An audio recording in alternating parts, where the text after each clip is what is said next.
né, Júnior? Como você comentou. E vamos falar dessa viagem que você fez, intercâmbio? Você já fez várias viagens, várias coisas, né? Sim. Mas aí você comentou da Ilha de Malta. Isso. Que você foi lá e não tem idade, né? Pra começar. Até uma pessoa que quer consultar com você. Ô, Júnior, eu quero mudar totalmente de profissão. Eu quero partir do zero. Não tem idade, né, Júnior? Você tem exemplos lá que você comentou com a gente. Você pode falar um pouquinho disso? Da minha viagem? Da sua viagem de Malta, Sim. que enfim, as mulheres começando Sim. aos 50 e tal. Eu acho muito interessante eu falar um pouco dessa minha experiência. Por quê? Porque eu sempre tive, desde adolescente, um desejo de fazer intercâmbio. Eu sempre gostei de história, eu sempre gostei muito de viajar. Na minha época, tinha aquele Globo, gente. Sabe aquele Globo? Sim, Mapamundi. Mapamundi. Eu adoro isso. Sabe, né? Né? Então, e na minha época, eu lembro que eu ficava ali olhando, sabe? Os países. Imaginando ali e tal, Isso. viajando. Na minha época, eu tinha professora de história e ela levava fotos, né? Do Louvre, dos lugares. Eu ficava maravilhada, assim, na escola. E eu sempre gostei. E aí, eu lembro que um desejo meu de fazer intercâmbio na minha adolescência, eu não tinha, meus pais não tinham condições de me enviar naquela época para fazer um intercâmbio, enfim. E aí, com o passar do tempo, eu coloquei como objetivo de vida estudar inglês, porque eu estudo inglês também, né? E aí eu falei, não, eu quero fazer uma viagem, eu quero estudar, ir pra escola, sabe? Rotina de estudante.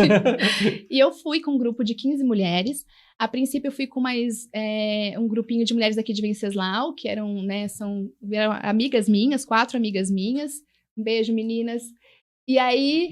Beijo, meninas! E aí, depois eu conheci mais mulheres, né? A gente se encontrou no aeroporto, a gente não se conhecia. E foi maravilhoso. Porque ali eu pude conhecer cada uma com a sua história, sabe? Cada uma com a sua vivência, na sua, né, várias assim, faixa etárias, mulheres de 40, 50, 60 e poucos anos, 70, e mulheres assim que eu admiro, sabe? Com cada uma com uma história de luto, umas que perderam pessoas importantes na família, mas ressignificaram, né, a sua dor e foram estudar. Então assim, a gente foi para a sala de aula, na minha sala de aula tinha gente de vários países, idades. Então, acho que esse intercâmbio também, de você poder conhecer pessoas aqui, né, de outros lugares aqui do Brasil, do mundo, e conhecer a cultura e aprender com eles também. Isso que eu ia perguntar também, você acaba aprendendo nessas viagens, você como psicólogo, você já analisa aí o comportamento dos estrangeiros, aí da galera de lá, ou foi um grupo de psicólogas? Não. De não. Cada uma com a sua profissão. Com a sua profissão. Sim. Ah, entendi. Cada uma com a sua profissão, só que a gente ficou numa residência estudantil. Que legal. Então tinha gente de, assim, adolescentes, sentido... De todas as idades ali, né? 17 anos maiores, que a gente convivia ali também, ali na nossa residência estudantil à noite, ia para conversar, tentando falar inglês, aí se comunicar. Mas foi muito, assim, eu também ficar naquele lugar de aprender, sabe? De, olha, um novo idioma, tentar me comunicar. Eu acho que foi muito rico e potente, sabe? Essa experiência que eu tive. E com relação ao social, assim, você notou muita diferença da mulher brasileira para a mulher japonesa, para australiana, de repente? Sim. Eu acho que a gente via muito isso. Nosso grupo de brasileira, a gente fazia festas, assim. Brasileiro onde vai, o povo sabe que é brasileiro, né? Isso. E aí a gente passou, lembra que teve um barzinho, assim, a gente passou e a gente tinha tocando música, a gente começou meio que a dançar. De repente, o brasileiro começaram a tocar música, sabe? Aquela do Michel Teló. Ai, se eu te pego. Isso. Nossa, essa aí tava estourada. Não, Ai, se eu te pego. Como que é mesmo? É assim, né? Nossa, Mas é meio desatualizada, mas assim, eles lembram muito do brasileiro essa música. E a gente dançou. Então, o brasileiro é aquele que fala alto, né? Que se comunica com as mãos, né? Quase eu não sou assim, não. E eles são mais, às vezes, depende né? Assim, eu pude conviver, na minha sala tinha uma russa, uma senhora russa, tinha japonês, tinha coreano, tinha colombiano, italiano, francês, turco, então, e de várias idades também na minha sala, né? Eu lembro que tinha um que era da Turquia, ele era um prefeito da Turquia, assim, de uma cidade da Turquia, né? Uma cidade ali. Que legal. E uma senhora russa que veio da guerra também fugida, ela, assim, fugida no sentido não fugida, de não querer ficar ali no país, ali, né? E estava ali estudando inglês com a gente para poder se comunicar e estava morando em Malta, né? Nossa, é uma super experiência, né? Super. Você indica para todo mundo. E esse é um hobby seu de viajar? É uma coisa que você gosta, assim, tipo, preciso tirar uns dias. Outra coisa, que eu já vou emendar a pergunta. Ô, Júnior, como que funciona a cabeça da psicóloga? Porque você só vê BO. É só desgraça. Vamos falar a verdade? É só coisa difícil, complicada. Como que fica a sua cabeça? A sua saúde mental também. Por isso que você também faz terapia, eu acredito. Sim. Mas como você Você consegue desligar de uma coisa da outra? Sim. Não levar, né? Levar pra casa, né? Isso. Porque deve ser tanta coisa difícil. Sim. Porque você deve ajudar. E esse podcast, vamos até falar sobre isso. A gente quer ajudar as pessoas que estão ouvindo aqui as dicas da Júnia, porque, Júnia, se a gente ajudar pelo menos uma pessoa que, pô, eu preciso fazer, amanhã eu vou atender, ela vai me atender, eu preciso falar sobre isso com ela. Esse é o poder do podcast, né? Ele pode atingir várias e várias pessoas. Então, se a gente conseguir ajudar uma pessoa também, pô, eu preciso falar sobre aquilo, mas eu não tenho coragem de falar. Então é com você que tem que falar, não é isso? Sim, é que na verdade é isso mesmo, Rick, assim, acho que a terapia, eu faço a terapia análise, né? Tenho a minha analista, é muito importante, né, pra gente. Como eu falei, minha orientação é psicanálise, então a gente, né, tem ali, tenho minha analista que tem ali meu espaço, né? Meu espaço para poder falar de mim, né? Que é muito importante pra gente não poder, como você falou, né, levar isso pra casa. Lógico que eu sou humana, né? Lógico que tem situações ali que mobiliza, que angustia a gente também, que preocupa a gente também, né? É o sofrimento daquela pessoa que a gente tem um vínculo, né? Tem uma relação ali, a gente tá numa dupla terapêutica ali, numa relação que realmente eu sinto também, né? Só que a gente separa isso, é o momento que eu tenho, né? Eu tenho minha supervisora, né? Que a gente leva os casos para serem discutidos, eu tenho a minha analista também, que, né, é o espaço que eu tenho para falar das minhas questões.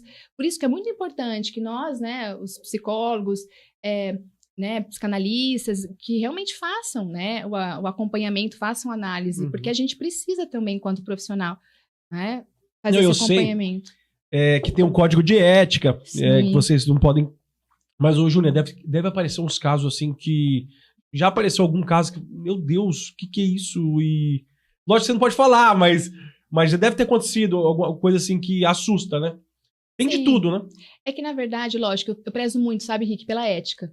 O meu compromisso com o meu paciente, assim, é a questão da ética. Pensar hoje que a gente vive um mundo onde parece que tudo é negociável, né? E entender que a ética é inegociável. Para mim é inegociável. Perfeito. Né? Eu sou uma pessoa que me comprometo. Tudo que eu tenho a fazer, quando eu saí da prefeitura, eu saí um pouco, eu falo, assim, no sentido de não estar estudando. A gente fica muito mais tempo, né, no serviço público sem ter essa não é oportunidade, mas a gente se acomoda. Quando eu fui para a clínica, desde o início, eu comecei a fazer supervisão, estudar, eu fui fazer minha segunda especialização. Então, assim, eu tenho um compromisso muito grande com o meu paciente e com tudo que eu me comprometo a fazer, né? Eu acho que a gente tem que tentar, né? Eu sou imperfeita, eu sou falha, mas eu tento me esforço, sabe? Para poder fazer o meu melhor. Então, quando você fala assim, eu trabalho no serviço público, então a gente vê, né? Eu trabalhei no CAPS, então pacientes, né? Assim, psicóticos, em surto psicótico, né? Então a gente vê muitas situações ali, né, que nos entristecem, que nos, né, preocupam também. E você consegue, assim, no seu dia a dia, identificar, às vezes, uma pessoa que tá passando por muitos problemas, assim, e aí a pessoa vai tratar com você já consegue pegar rápido, assim, ou ela tem que se desabafar pra você, mas com a sua experiência você já deve pegar rápido, né? É que, na verdade, a gente tem mais um feeling, né? O feeling, isso, né? É a palavra no meio, feeling. Eu acho que a gente vai desenvolvendo isso, assim, dessa questão da gente entender um pouco mais daquele paciente, do como é o funcionamento daquele paciente, né? Como o que traz ele aqui na relação dele com a vida, como ele se movimenta, como que é a relação dele com o outro, com o trabalho, com a família, né? A gente vai entendendo esse funcionamento melhor, porque, como eu falei, é a vivência, né? É a vivência, ó. Então, eu também tenho uma pergunta, Barbosa. Sim, não, é pessoal, inclusive. Hoje se fala muito em narcisismo. O que é isso? Seu narcisista, seu covarde, seu louco, Maiara Maraíza. O que seria um narcisista, uma pessoa narcisista? Na verdade, assim, se a gente for falar, eu não vou falar assim de conceito, mas todos nós somos, assim, desde que a gente nasce, narcísicos, assim, a gente precisa disso, né? Mas acho que a gente tá falando muito dessa questão do narcisismo quando hoje fala, né, do transtorno, né? Narcisista, né, de personalidade, que a gente vive, acho que tá se falando muito das relações, né, afetivas ali da pessoa, realmente, né? Que pensa muito em si, é mais voltada para si, né? Que tem um poder de manipulação, né? De sedução.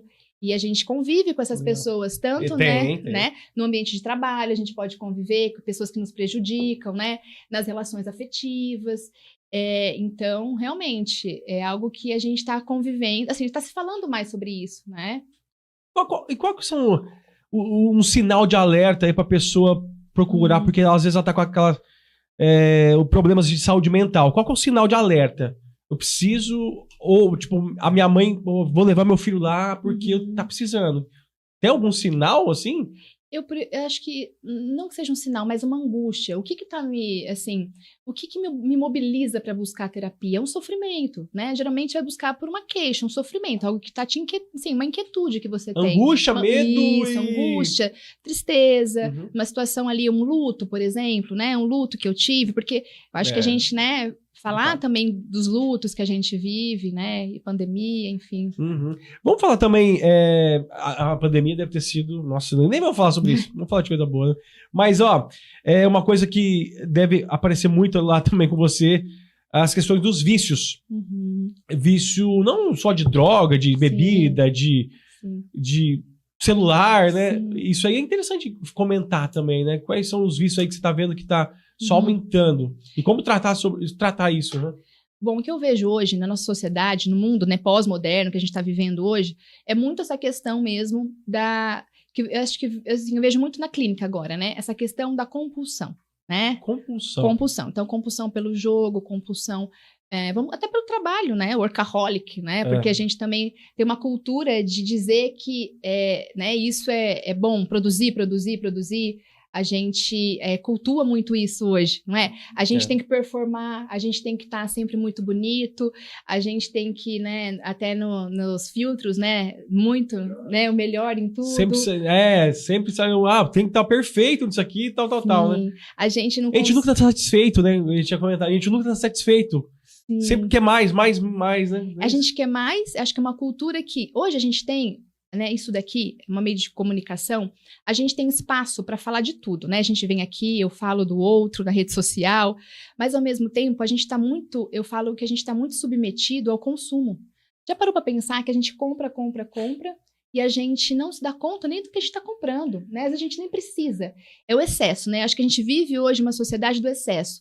Então eu vou lá, sei lá, passa a Páscoa, você fala assim, nossa, mas por que tanto chocolate? Eu tenho necessidade disso? Passa Black Friday, né? Você fala assim, nossa, mas eu comprei tudo isso, mas eu tinha necessidade disso? Passa o Natal, você fala, nossa, tanta comida, tanta coisa, a gente tinha necessidade disso. Eu acho que a gente vive essa questão de estar sempre ali, né, insatisfeito, essa questão do excesso. Às vezes eu compro sem, assim, saber por quê. Eu vou lá, né, não tem mais aquele critério. A gente está comprando, né, no final do mês a gente está trabalhando em 2, 3 empregos para poder pagar o cartão de crédito, né, porque acho que tem essa questão que também do Instagram, que cobra, né, a gente está muito bem, né, arrumado, bonito. A questão da mulher que não pode envelhecer, tem que estar sempre com o rosto bonito, sem nenhuma marca de expressão. Acho que a gente vive uma sociedade que é desse excesso mesmo, né? O que a gente está vivendo hoje. Muito bom. Rick, só me permite? Tem Thiago, alguém aí? Pergunta. Thiago Gonçalves, cara. Thiago Gonçalves, boa. Vamos repassar para a convidada? Vamos lá. O Thiago Gonçalves perguntou assim, ô Júnior, quais os problemas que surgiram no pós-pandemia? Houve aumento de demanda de pacientes? Sim, ótima sua pergunta, Thiago. Valeu, Thiagão. Obrigada. Sim, muitos, assim, eu vejo que eu atendo, né, pacientes online também, né, de outros estados, até de outros países. E a gente vê essa busca pelo atendimento, né, psicológico. Acho que a gente entender, né, meninos, assim, que eu acho muito bacana, que é um investimento que a gente faz na terapia, né? Às vezes a gente fala assim, olha, Júnior, mas eu vou pagar X, né? Mas é um investimento. Às vezes eu deixo de comprar uma blusinha, eu deixo de, sei lá, no final de semana comprar alguma coisinha, mas eu vou investir na terapia, né? Eu acho que é importante a gente buscar o autoconhecimento, a gente saber sobre a gente. Muito bom, é isso mesmo. Já que tá o pessoal no YouTube, eu esqueci de falar, ô Barbosa. Pessoal, seguinte, ó. Bateu 1000 inscritos no YouTube. A gente vai sortear esse massageador aqui, pessoal, os inscritos, tá bom? Então, se bater 1000 inscritos, a gente vai... se inscreva aí no canal, tá bom? Deixa eu interromper. Esqueci de falar, né? É importante falar isso aqui. Bora se inscrever, pessoal. Se inscreve aí, né? Não custa nada, é de graça. É barato demais, né?